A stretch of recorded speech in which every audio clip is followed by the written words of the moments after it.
Welcome to the Signature Sip podcast, a real estate podcast with myself, John Steingraber, and my beautiful wife, Michelle Pais. Cheers to the beginning of Signature Sip. I feel like now we're back and we have a lot to give. We have a lot to offer. Till this day, by the way, I have to say, the excitement happens the second I land the deal, not when I get paid. It's the art of the deal, just landing that up. Right, it's the chase. Not only are we going to be giving a lot of wisdom and knowledge and experiences and stories, but we're going to bring on guests. I bartended, babe, so something that you and I have in common, even though... Babe, you bartended for how long? 3 months. A day or two? It's a podcast. So you were like eating a tosta mista in Emily's bakery. I think I was having a pastel de nata. Okay, pastel de nata. And a galon. And if you're a realtor, if you're an investor, you're going to want to subscribe to this podcast. Hello, everyone. Thank you for tuning in. Another amazing episode. Signature Sip podcast. We are in 2024, so this is a new year. And I'm sipping on my espresso. Where's your sip? Club soda. Are you giving up coffee for the year? Is that what's happening? For now. Okay. We had a lot happen, right? The month of December, on vacation, got sick, baby got sick, we were away, starting the new year. So I just want to talk about New Year's resolutions. I think at this point, everyone has them, right? We all make them. Personally and professionally, I know I made a few. And 2024 for me is all about health and wellness. So 2024, I'm going on this journey. It's all about mental health, physical health. One thing I could not. Why are you doing that? Why now? I mean, because at 43, why now? I actually am 44. 44, sorry. And I turned 44, and I was trying to make you a year younger. I thought I was turning 43, and then you're just like, you're 44. I was like, holy shit, I'm 44. I thought I was turning 43. Certain things I just want to forget about, and that's aging. I'm at that place in my life where, and you and I have had this. You look amazing. Thank you, baby. I think everybody in the comments will say the same thing. Thank you, baby. But what you look like on the outside doesn't necessarily always reflect what's happening on the inside, right? And so I think that for the last 20-something years, my focus was just to grow a business, and that's all I did. And my number one priority was always work, and I feel like for the first time ever, I'm actually learning more about health, reading labels. It's just crazy. I spent Sunday, the whole day, reading medical medium book, and I have hypothyroid. I have a thyroid condition. I've had it for, over 10 years, and I don't know what it was, but I decided, you know what? New year, health comes first. So I read 280 pages in one day because it was just, the information was just so addicting and so interesting. And one thing that I got out of it was I'm doing it all wrong.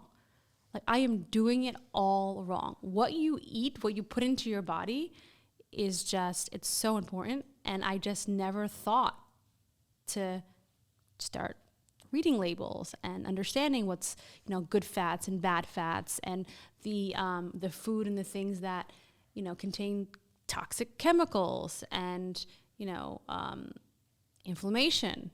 I love cheese. You remember me eating cheese every day with Madison? You're a cheese lover for sure. Yeah, well, no more cheese, gone out the window. So I am giving up gluten this year. I am giving up dairy this year. I'm giving up eggs. I've already given those things up. And so I just want to make sure that you're on board with me on this journey, babe. Can you do it with me? I'm not giving up eggs. Not a chance. That's fine. You can have the eggs. But, and I'm cooking. I said, if you give me a new kitchen, if you build it, I will cook it. I will cook in it. You said that last time. Yeah, but I didn't like the other house that we had. I wasn't a fan of the kitchen, but this kitchen I love. And I'm cooking, and I'm being healthy, and I'm making meals. I'm baking. You are. I'm getting massages. I'm I hired a nutritionist. It's a whole new Michelle in this 2024. Is like all new. And you know what? I have struggled ever since I give birth. Ever since I had Maddie, I have struggled with mental fogginess. I am not myself. I don't feel myself. I don't feel well. And so something has to give, and I'm just excited about this new chapter. I mean, you went through a lot. I mean, not just with the pregnancy, but it was during COVID, right? And, everybody got COVID. So between that probably and between having, the baby, which obviously is unbelievably impactful on your body, and COVID, I mean, you went through everything at once. Yeah, it was a lot. And I think... so I'm glad that you're kind of focused on that. That's really important. And, I think you have another good 50 years in you. 50 years, babe? Babe, yeah, 50. Then That's 93. I'll be 94. 94. I keep thinking you're 43. Am I going to last till 94? The reason that I am mentioning all of this is because today's topic is entrepreneurship, and we want to talk about work-life balance, not only, in the real estate industry, but also as, a couple, right? So this is about work-life balance. I used to think that there was no such thing as a balance. I still kind of think that there's no such thing as a balance. It's hard. But what are your thoughts on that? What are your thoughts on work-life balance? We have been coined, by the way, the power couple. So I'm reading this, it says power couple on there, but it sounds weird me saying power couple, but this was one of the topics. The topic is finding work-life balance in the real estate industry as a power couple. So do you think we're a power couple? I certainly do. I think we're New Jersey's real estate power couple. I can't think of another power couple in New Jersey that owns a brokerage, is one of the top agents in the whole country, and has a growing company like we do. So I think that's, I wouldn't say in the world or in the state, in the nation, but in the state of New Jersey, I think we are. Okay. I think we could say that. We also have a TV show in New Jersey, that we do together. That's pretty cool. Mm-hmm. So I think I can live with that title and say we've earned the right for that. We've earned the right? I think. We paid our dues. If you guys know of any other power couples, tag them in the comments below so they could debate this. But yeah. Well, definitely in the real estate space. And this is, so, first of all, do you believe in having a work-life balance? Let me ask you this, because I think your opinion of work-life balance and my views on it may differ a little bit, but I want to know what you think. I can't even relate to that. Right. I can't even relate to that topic, that comment, because I just don't feel like that's how it is. I think it depends on who you are and, who you're with. We're together and, we own a business together. So I don't know, it's different. Sometimes on a major holiday or like on your birthday or my birthday, we're at a house, or we're at a listing, or, we're doing an event for the company. So I don't even know what that means. I think that there is a time and a place for taking care of yourself and self-care. And I think that everybody should make time for self-education. I think that's the difference for me, that this is why I'm where I'm at. It's reading books, attending events, seminars, and, just getting education that I didn't have people around me to teach me, right? And I think that's what you're doing with health now. We're programmed to think certain things and we're taught certain things. And then all of a sudden you're like, wait, I shouldn't be using mouthwash because Listerine is dangerous for me. Like, I didn't know that. Advertising companies spend billions of dollars to convince us of all these things. And then you read and you learn and you're like, wow, this, how's it possible that these companies, end up owning these products that you put into your body or on your skin? And then they're the same pharmaceutical companies that are benefiting if you get sick, right? And there's a huge conflict of interest. So I think you have to make time for the things that are important to you in your life. And I don't think you should ever talk in absolutes. There's too many people out there that basically say, this is what you need to do to be happy and to be successful and to be this or to be that. I don't think that's true. And I don't think everybody operates the same way.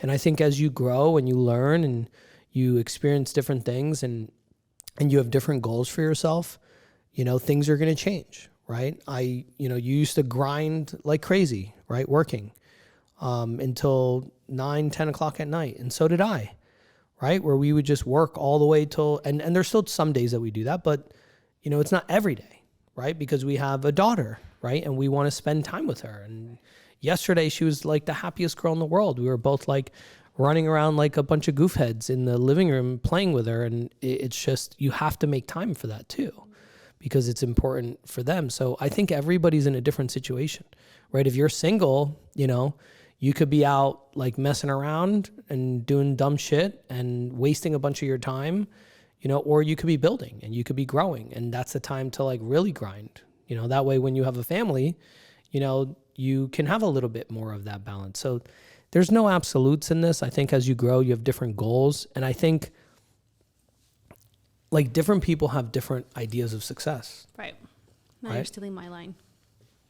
What do you mean? That's my line. That's your line? Yeah. From where? Where'd you write that down? I actually put it out there. I actually put it out there on my Instagram. I think there was a quote that I did that, you know, success to me is very different than what success is to you. We all have different ideas of what success is. Success to me, years ago when I started out, was the big house on the hill, having a ton of money in the bank, and just being free to be able to do whatever I want, and not have to worry about the finances. That was success to me. Like I thought, okay, if I have all this, then I'm successful. But today, the definition of success is very, very different. Success to me is being able to have a healthy relationship with my husband, being a fantastic mom, having the time, putting in the time for my daughter, and having a healthy and successful business where it does not consume 24/7. Right, and like you could decide to success. say, I want to make $10 million a year and I want to grind every day forever and not be part of my family's life, right? Or you can say, I'm okay with making less. Right. And you can have both. I've always said that. You can have it all. You can have health, you can have wealth, you can have happiness, you can have a relationship, and they can all be successful. These are all your pillars of your life, whatever those are. Like one thing that I want to do more of is I want to go to church and I want to get to know God more. Like that's one thing that... That's crazy that you're saying that, because I've never, and we've been together for 8 years now, 8-9 years, and I've never heard you say that. Yeah. Well, things change, right? Things change and you feel differently about things. I mean, at some point you don't even know if you believe in God. I asked you that question. Well, I've been through a lot of trauma as a kid, and you ask yourself, like, how is that possible that's allowed to happen, right? How does God allow that to happen? Yeah. And growing up, and I love that, by the way, baby. I really do. No, yeah, I think it's important, and everybody is on their own journey, and there's no judgment, and there's no right or wrong way of doing it. At the end of the day, like, you know, it's not all, like, some people will judge us for, you know, spending a ton of time working and building a business and, you know, having employees and, you know, serving a bunch of people and building and making money and, you know, having a big house or whatever the case may be. And they're struggling everything, right? The other day I posted and I, you know, this isn't mine, you know, I kind of rephrased it a little bit, but like everything is hard anyway, right? Being a winner is hard. Being a loser is hard, right? Pick your hard, right? Having a job is hard, right? Having a business is hard. Everything is hard. There's nothing that's easy, right? Living off the government is hard, right? You want to do that your whole life? I don't think so, right? Everything is hard. So it's like, you have to be grateful and be excited about what you're doing, be positive, because fear attracts fear. Right now, we're in a world where, you know, there's all these politicians trying to divide us and, you know, they're trying to scare you and they have this and that. Everybody needs to understand that when there's cultural wars going on in the world, like that's what the politicians, that's what they want. They don't want you arguing. They want you arguing over culture wars. They don't want you arguing about, you know, government. They don't want you arguing over this or that. They want you arguing over abortion. They want you arguing over, you know, this country and this war and that, because they don't want you focused on them. And there's a lot of crazy stuff happening right now. And what I've realized, scary stuff. Yeah, it's very scary, but you have to look at your life, right? It's so easy to allow the world to dictate how you're going to feel and how you're going to live your life. It's so easy to do that and to live in a way where you have just so much uncertainty and so much fear. And I've let that happen in my life, right? And it just distracts you 100% from what you have, right? You can have everything in the world and you could not be happy, and you could be angry and you could be upset, or you can have nothing and you could be like, you know what, I'm grateful for what I have and I'm excited. So I think everybody's, you know, the whole word of balance, it's like, what is balance for you in your life? And, you know, just go updating it as you go and auditing your time schedule. Just don't let the years go by where you're not, Tony Robbins says progress is happiness. And I believe that. Progress is happiness. At the end of the day, I heard a quote by somebody else. I don't know if it was Alex Hormozy or on Chris Willicks's podcast. They said, you've already achieved things that you said would make you happy. And I think that's true. We've all already achieved things that we said would make us happy. Oh, if I just get to that number, right? I'm done, right? Or I'm this, or I'm that. And that's just, that's not the way the world works. No, and I'm actually very guilty of that. I remember, saying if I can only have this, and when I get this, I'm over and this and that. And then what happens is you get to that point, you're like, I want more and more and more. And I think that is a problem too with society. It's just, we just want more. We're never grateful for what we have. We're always looking for the next best thing. Well, it's not society. It's individuals, right? Like, it doesn't matter what other people are doing. Society does play a role, babe. It just no, I know it does. If you're watching the fucking Housewives of New Jersey, right? Because they're all miserable as fuck, and no matter what happens in their life, it's a dramatic show or whatever. If whatever you let into your brain and whatever thoughts you're gonna have, that affects how you are and how you think. And there's no way that you could think otherwise, right? There's no way that you can think that doesn't affect you. So that's so important. That's why, growing up, a lot of people would ask me, how did you go from, where you were as a bartender that I was basically living paycheck to paycheck, right? Paying for all my own stuff, which was very taking care of your brother. And taking care of my little brother and, a bunch of other shit. And, I got into debt and all this stuff just to survive and to get to the point where you're here. And you know what it was? It was the focus that I had. It was the pain of, I didn't want to be broke my whole life. That was harder for me than to quit. It was harder for me to quit than to keep going. I mean, it's as simple as that. And unfortunately, the people that are doing okay, that's why inflation, I don't think it's a bad thing. Everybody's like, oh my God, inflation, everything's so expensive. Well, you know what? That's good, because now you're not comfortable anymore. And now you're like, wait, I need to get a different job, or I need to start a side hustle, and I need to do a business. Look back on all the negative things that happen in the world and in your life and whatever you think that everybody else is talking about, and look back on it and be like, you know what? That's the best thing that ever happened to me. That's the best thing that ever happened to me. Why? Because it gave me the reason, the why, the objective, the motivation to do this. For a lot of people, inflation is kicking their ass right now. You know what? Good, it's kicking your ass. You know why? Because you were too comfortable before, and that was your problem, because you have so much untapped potential. And now inflation is making you tap into new parts of yourself to say, I need to do more. I can't just pay the bills anymore. Now this isn't enough. Great. That's not a bad thing. That's a good thing. And you would have never done that side hustle or looked into this or attended that event, or got that new mentor or whatever it is, if it wasn't for those things. So that's why they say bad things aren't bad, right? Bad things aren't bad, Do you know, I'm hearing you talk, and obviously I listen to you all the time, but I'm hearing you talk, and every time you talk, you're so inspiring, and you're just so motivating. I just Thanks, I don't know, I want to stop everything I'm doing and go do a side hustle right now. Here I am talking about slowing down, and I just want to go and do another side hustle. Just kidding. But you're very motivating. You have such a power in your words. And by the way, for those of you that don't know our story, I fell in love with John through his words. I legit, before even knowing John, he was on stage, I was listening to him, and I was like, holy shit, I'm gonna marry this guy. I mean, without knowing anything about him, his story, his background, who he was, if he was even single, I'm just gonna marry this guy. So you have such a voice, angelic voice. I love hearing you speak, but we don't have that much time, or else I can just listen to you hours and hours and hours. But you're just, things that you say are just very inspiring, and till this day, it never gets old. Thanks, baby. I love you. I love you too. So there you have it. That's a very nice way of saying, let's move on to the next stop. No, I'm just joking. It's the truth though, baby. It is the truth. I appreciate it. And it's all. And this was a compliment, by the way. I know, baby. I love you. Just take it as such.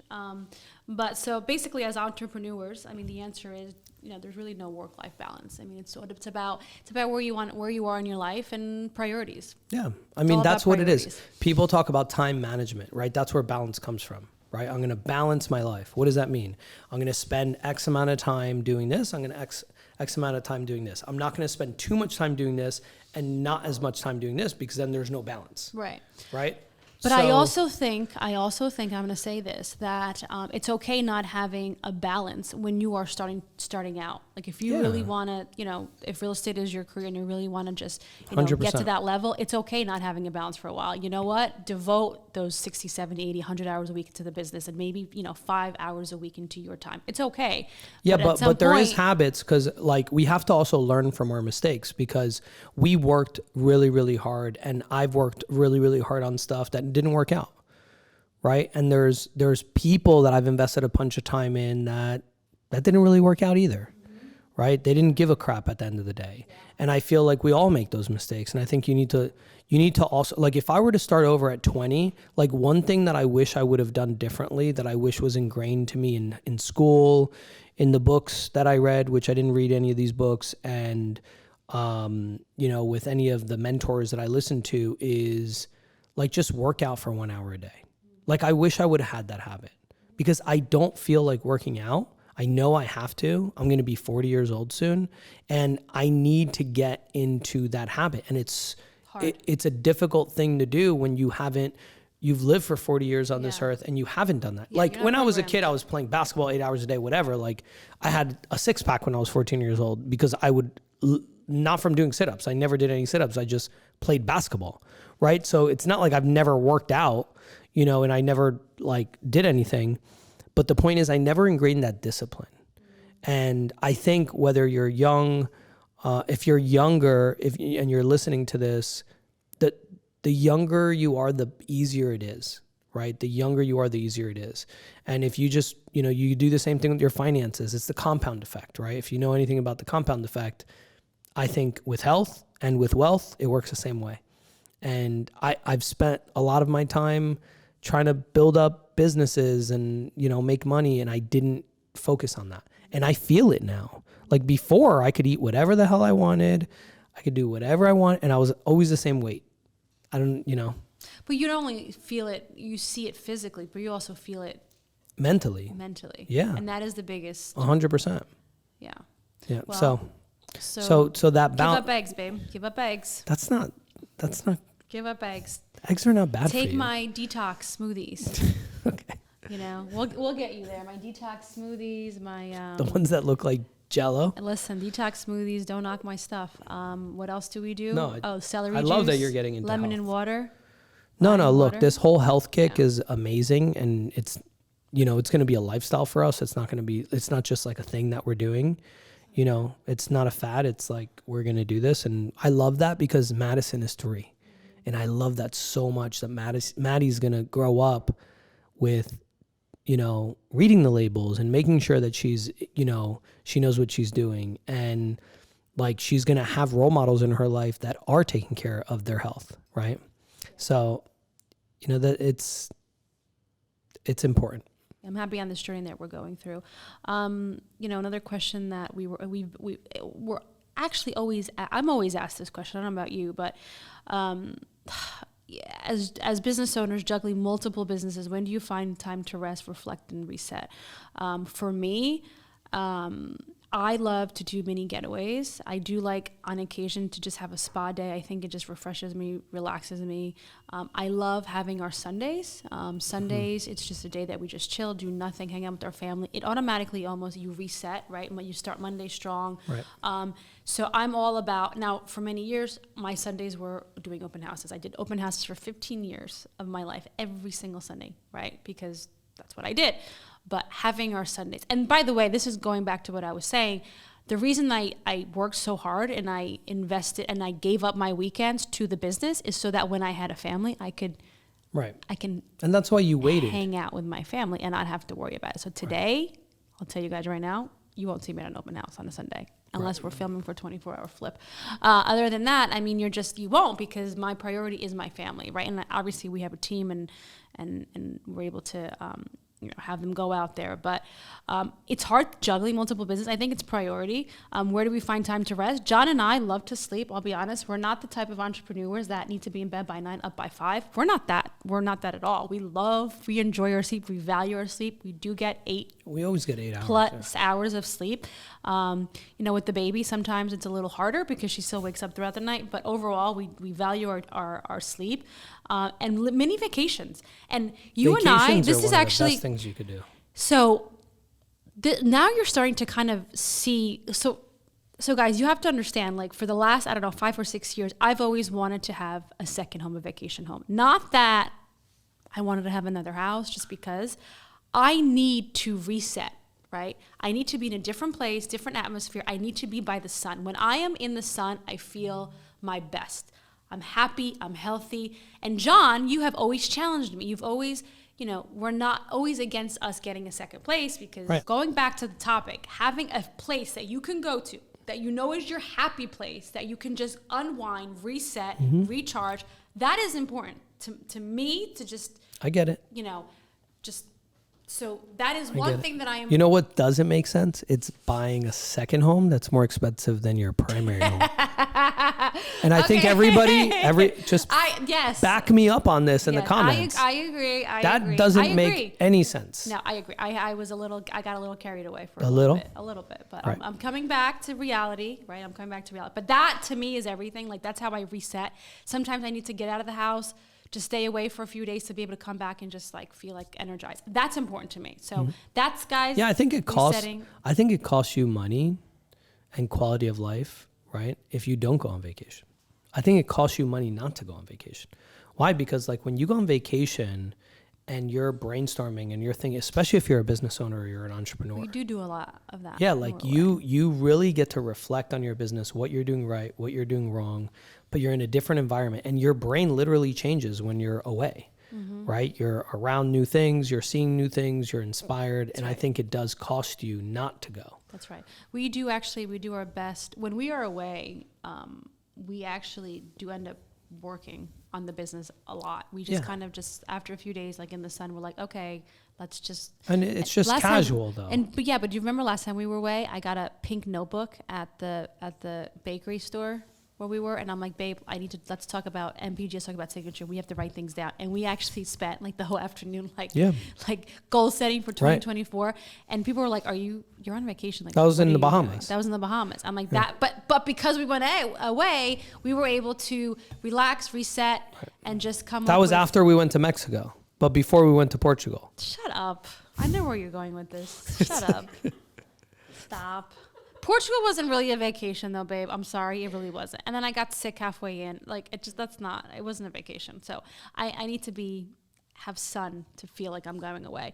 What are your favorite things to do? Wait, let me ask you this. What are your favorite things to do to de-stress after a difficult day? You had a very difficult day yesterday, right? Yeah. And so and then we had a Zoom till like 8 o'clock. So you didn't do anything. We didn't do anything. I don't know. There's something that you do. You run around. I like reading. Really? After like a stressful day, you just want to pick up a book and read? That calms you. Does it really? Yeah, for sure. It doesn't get your mind more going, racing thoughts when you read? No. I do like comedy though. Like I do like watching comedians. Like there's some funny guys out there. It's just hilarious. You know what's even funnier? The stuff that he finds funny, I don't. He's like, look how funny this is. I'm like, oh, it's great, babe. He's like, how do you not find that funny? I was like, only 14 million people have liked it on Instagram. It's just me and 14 million other people. No. I guess I'm not part of that 14 million. No big deal.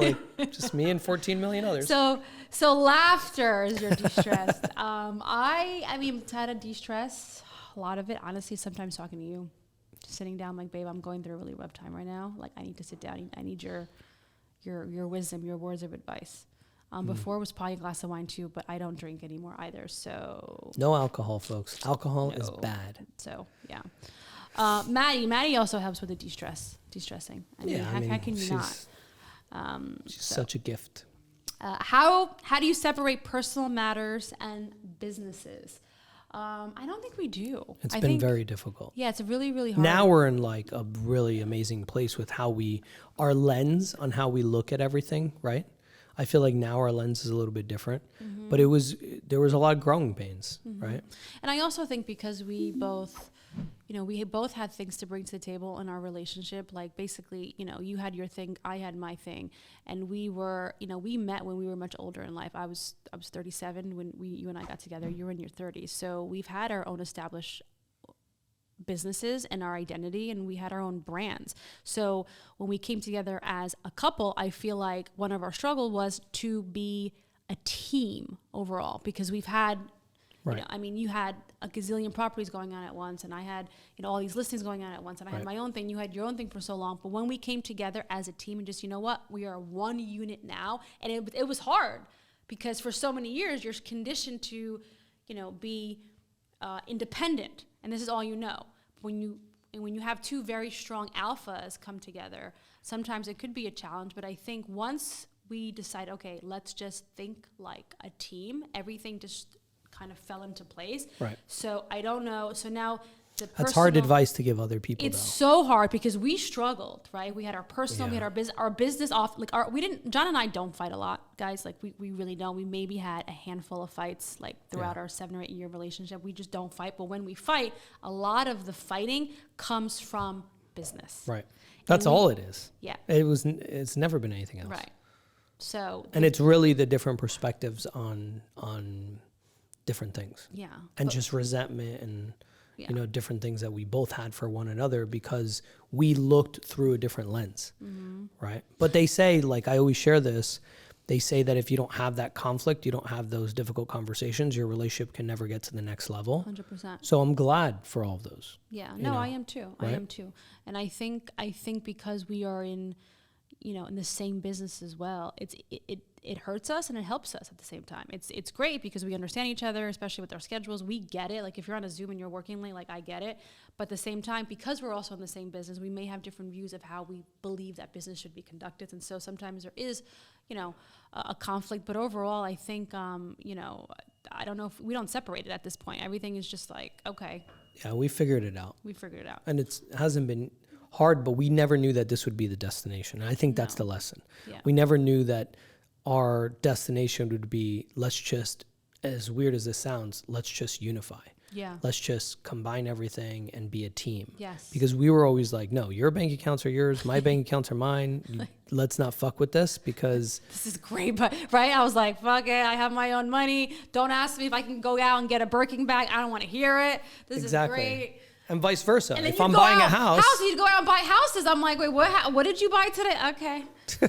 All right, you bought another one? Okay, how many do you have now? 26? Okay. And I'm like, how the hell does you do it? Like, I couldn't sleep at night, right? With all these, like, carrying costs. I'm like, oh, my God.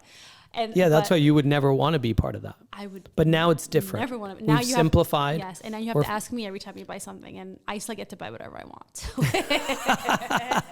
It's perfect. This is perfect. Great setup, right? But I guess so. The advice that we have to you guys is just, if you're in a marriage, like just start thinking like a team. Whatever business, if you guys, if one's the breadwinner, one's stay-at-home mom or stay-at-home dad, whatever, you guys have to start thinking like a team. And I think more importantly than anything, right, we don't want to talk in absolutes again, but like have the difficult conversations, right? Tell the other person how you feel about things, right? Because I've made the mistake of not communicating some things, and you've made the mistake of not communicating things. Oh, wait a minute, I communicate or communicating overly communicate. You a certain way. You mean overly communicating with me? I don't hold stuff back, babe. You know that. Yeah, but the delivery, right? Yeah. So like, I think having those difficult conversations is literally the most valuable thing you could do in a relationship if you want it to be successful. Mm-hmm. Yeah, it takes work. Right? And do it at a time when emotions aren't super high, right? That's, I think, important, because when you can have conversations when emotions aren't super high, I think that's when you have the most productive conversations. Yeah. Now we're giving marriage advice, guys. I mean, hey, we're still married, right? Marriage 101 with John and Michelle. next, stay tuned, next podcast. And what kind of values do you aim to instill in your daughter? I mean, babe, we have so many values. I mean, we want to lead by example for sure. We want to make sure that she's, listen, Madison is growing up. We didn't grow up like this, right? So I'm a little nervous because I don't want her to not be humble. Right. And that's Yeah. important to us. This That's girl's so not important humble, to I'll us. tell you that. Well, she's 3, I know. So. But I think that's part of like, why we're looking at, what we're looking at as far as, like a place in Portugal, like to go to and, see and like get her to experience, your background and stuff like that. I think like Uruguay for me was a really humbling experience. And I don't know if Portugal was for you. It was. Of course it was. Yeah. So, I mean, granted, if we get a place in Portugal, it's not going to be like where gonna you grew say, up. Right. But she'll take visits. yeah. She'll take weekend visits. No, You sure you don't want to just get a place in Carregal do Sal? No. Sorry, Portuguese people out there. In the I village? love you guys. I lived in Carregal do Sal for a little bit, but I couldn't live there full time. No, I just can't. I'm sorry. No, not full time. Not Just full time. No, I mean I could visit. You're but, like, this is not a vacation. This is not exactly what I was thinking of when I meant vacation. So, so a lot of values for Maddie. I mean, lots of values. We just want her to be a good person and learn discipline and try to teach her all the things that we've learned along the way that weren't necessarily in school or taught by us. Right. Or taught to us. And she's a good kid. She's a good. Yeah. I mean, she'll have her little tantrums and stuff. Yeah, and just teach her to be a loving kid. I mean, I've, my mom, my grandmother, my aunt, my uncle. Like I have such a good family. My Aunt Irma. I have such a loving family. Yeah. You really do. That, Well, Madison has that too, babe. She's getting love from every angle, right? You have grandma, you have grandpa, you have, Aunt Terry, you have Sadia, Michelle. Like she's just on. I mean, and she how we know that she loves us so much because she was the only kid in her class that wrote my favorite thing, and she wrote "Mommy and Daddy." That was so cute. Everybody else was like the park, pizza, ice cream, Mommy and Daddy. So we have a good kid. It's true. As far as, what we discussed at the dinner table, this is another question that came in. What do you discuss at the dinner table, or do you have any strict boundaries separating personal and business talk? We're just trying to figure out how to get Madison to eat at the dinner table. I mean, that's really where we are, trying to like sneak her veggies and her protein and something. But this kid is like smart. So it's like hostage negotiation. It really, really is. Daddy now tells Maddie, like, you better eat your veggies or else you're gonna get cavities. And he showed her, right? You showed her. I show her my cavities, and she's like, no, I don't want that. It actually works, folks. Yeah, give me those green beans. That's one way of having. I'm like, you better eat your protein or else you'll get cavities. That's right. I feel bad lying, but it's for good cause. Just gotta get her to eat something because this kid doesn't eat. That's true. What is our destination, or I'm sorry, not destination. What is our definition of a para couple and what it means to you? I need to get glasses. Oh wow, my God, that's definition. What is our definition? You'd look good in glasses. You'd look pretty sexy. In black, all black, like the rims look kind of round. Does that look like Harry Potter? Are you sure, babe? You want me to look like Harry Potter? Yeah. What is our definition? I can promise you, you're not going to look like Harry Potter. What is our definition of a para couple and what it means to you? So again, we've been coined that. I didn't coin it. I don't even feel weird even saying it. Sometimes I'll hashtag it because I think it's cute. What's the question? What's our definition of a para couple? Definition of a para couple? What is your definition of a para couple? I don't know. I think it's each having your own thing. Definition of a para couple. Each individual bringing something to the table.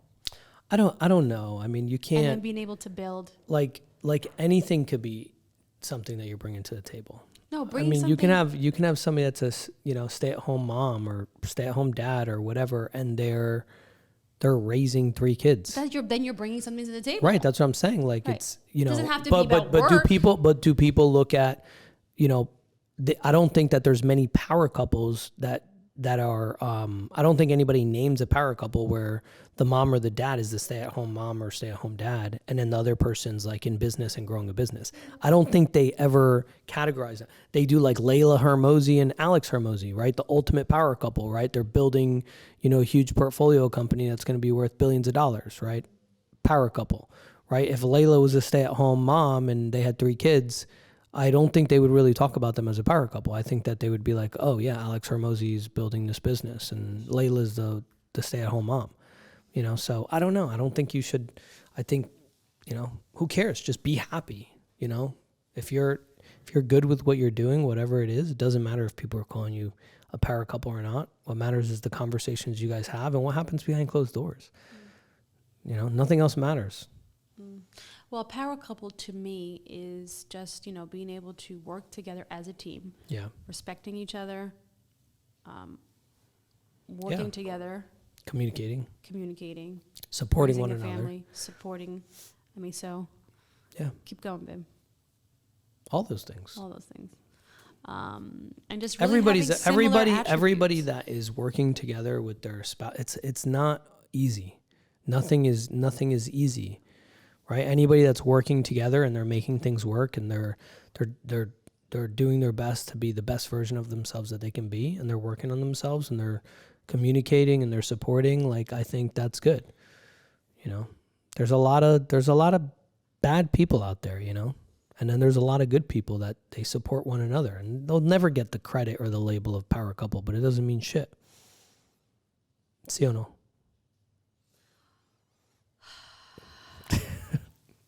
Well, I like us being coined a power couple. Okay. I really do.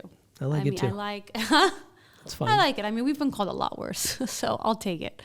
But this has been great, guys. Thank you for your questions. These are all questions that I think, I get often. I know you do too. So being able to kind of just talk about that, especially for those of you that, are considering working together with your spouse, either it's in the real estate business or any business. I think communication is important. I think being able to have mutual respect for each other is also very important. And you know what? John's favorite saying, I'm going to say this, and I'm taking a page out of your book: don't fall in love with potential. Mm-hmm. Don't fall in love with potential. It's true. A lot of people do. And on that note, this was great. Thanks, babe. Thanks, guys, for tuning in. This was short but sweet. At this point, we've done quite a few podcasts. So check us out on Spotify, subscribe on YouTube, and follow us on Instagram if you don't, because we also post other content outside of our podcast on there. And have a great year, guys. If this is the first podcast of 2024 that you're watching of ours, just Happy New Year. Let's crush it.